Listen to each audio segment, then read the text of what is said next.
Sadakta mtazamaji, sasa na kupeleka katika kaunti ya Uasin Gishu ambapo kongamano la ugatuzi miaka 10 baada ya kuasisiwa linaendelea katika mji wa Eldoret, na kwa sasa tunajiunga na mwanahabari mwenza mhariri Dan Mwangi ambaye anafanya mahojiano na mkurugenzi mkuu wa mamlaka ya mawasiliano nchini CA Ezra kuzungumzia mengi kuhusiana na nafasi dijitali katika kaunti na ugatuzi. Ufaafu uko wapi? Dan, kwako. Asante sana Lofty, ndio ulivyosema, tuko katika kaunti ya Uasin Gishu katika mji wa Eldoret ambapo tunaangazia masuala ya ugatuzi katika kongamano hili la ugatuzi la 8 kwa miaka ambayo ugatuzi umekuwa ya miaka 10. Na bila ya kuendelea zaidi, ningependa kumkaribisha kwenye studio yetu ndogo hapa Ezra ambaye ni mkurugenzi mkuu katika Communications Authority, na asante sana kutongelesha. Najua labda Kiingereza ndio kutakutufaa lakini utajaribu. Tukiangalia mambo ya ugatuzi, karibu watu wote ambao makaunti ambao yako hapa na kila kitu wanaongea kuhusu going digital, kukuwa na teknolojia. Kwa maoni yako, unaona kama nini kinafaa kufanywa ili maono haya ya kuwa na counties ziko na udijitali kutekelezwa? Maybe jambo la kwanza tungeweza kusema ni kwamba ulimwengu mzima mahali ambapo tumeshafika katika teknolojia inamaanisha kwamba maisha ama uchumi wa nchi zote zitawezeshwa kupitia njia ya teknolojia. Na Kenya hivi sasa unaona serikali kuu inasema kwamba lazima tujaribu iwezekanavyo kuwezesha huduma za serikali ziweze kwenda njia ya kiteknolojia ama dijitali.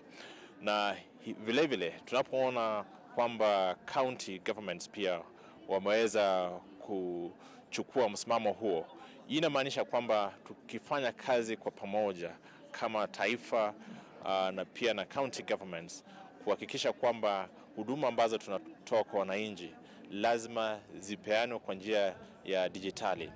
Hiyo ni maono muhimu, lakini kufika mahali hapo inahitajika tuwe na mikakati iliyo bora. Na ninapotazama county governments, jambo la kwanza wanatakiwa kufanya ni kwamba waangalie mazingira ya investment, yani investment environment.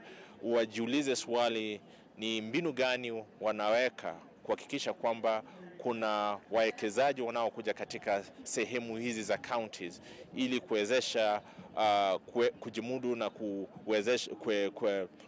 kuwezesha investment katika field ya ICTs ama field ya digital economy. Na jambo la kwanza kama hapo utaangalia ni kwamba jinsi tunavyojenga barabara, lazima tutoe nafasi kwa hawa wawekezaji wa ICTs pia waweze kupewa nafasi yao kuinvest.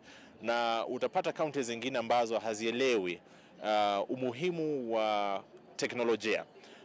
Wanatoa permit fees ama license fees ambazo ziko juu sana, ambazo zinawazuia wale wawekezaji kuja katika county hizo.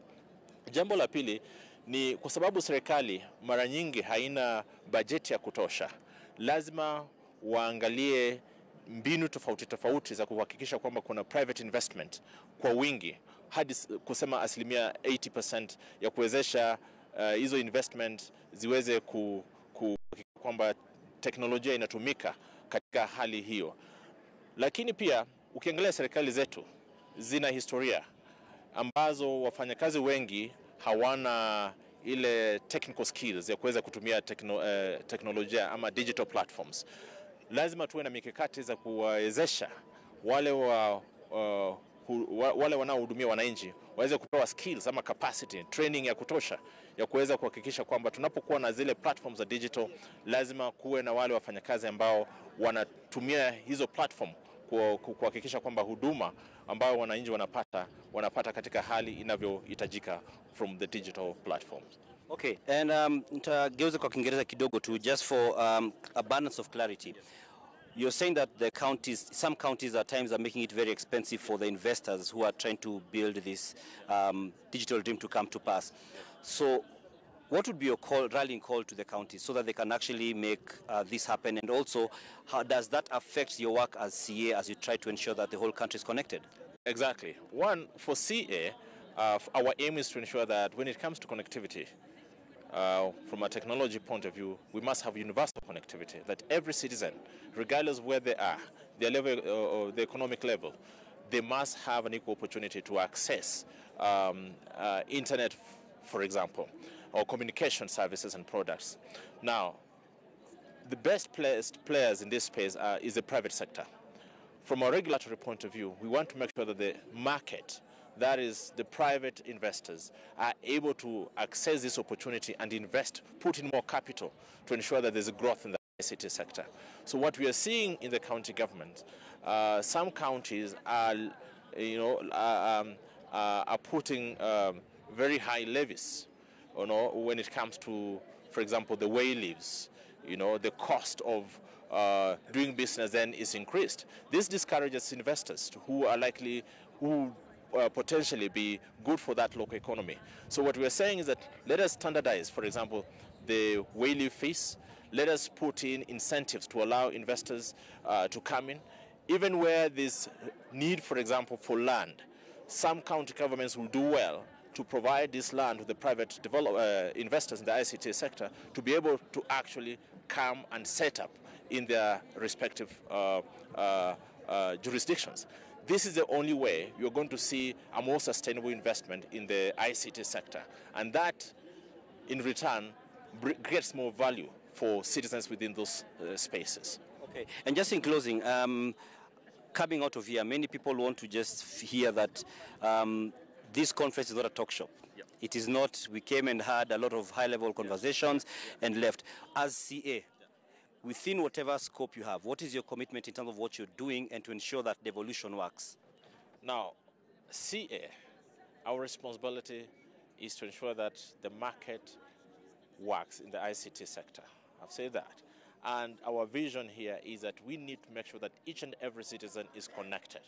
From a devolution perspective, we are willing to work with the different governments at the devolved level to ensure that the agenda that is going to enhance universal access to ICT services is actually achieved. We have, for example, programs under the Universal Service Fund.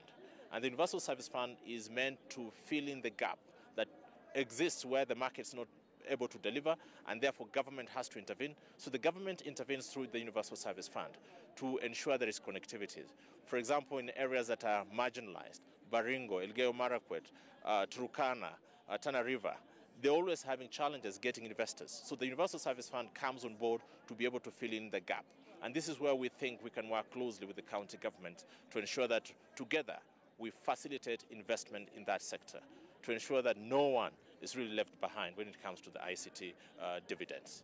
Thank you very much, Bwana Ezra Chiloba. Thank you very much. Na Lofty, ulivyosikia ametupatia maswali ya kuuliza magavana tukienda katika NTV on the road katika tunasema county edition, kuuliza kama wao wenyewe wameweka mikakati inayofaa kuhakikisha kuwa wananchi wanapata teknolojia na waweze kupata uzuri wa teknolojia. Kuna utamu ambao ni kama tunda, lakini kuna tunda unaloliona lakini huwezi lishika. Kwa hivyo Bwana Chiloba ametuibia siri kidogo. Kuna wale ambao wanaweka levies alivyosema ambazo ziko juu, kwa hivyo inafanya wale wawekezaji wajiondoe ama wakose kuwa na hamu ya kuwekeza katika kaunti hizo. Kwa sasa tuendelea na kufuatilia yanayoendelea hapa katika kongamano hili la ugatuzi. Tunatarajia naibu wa rais Rigathi Gachagua kuja kufunga kongamano hili kirasmi na tutawaletea atakayoyasema. Juu tayari yako katika mji wa Eldoret, na atakapofika tutaenda moja kwa moja, tutawaletea moja kwa moja katika NTV. Lakini kwa sasa wacha niwarudishe huko Nairobi kwenye Lofty.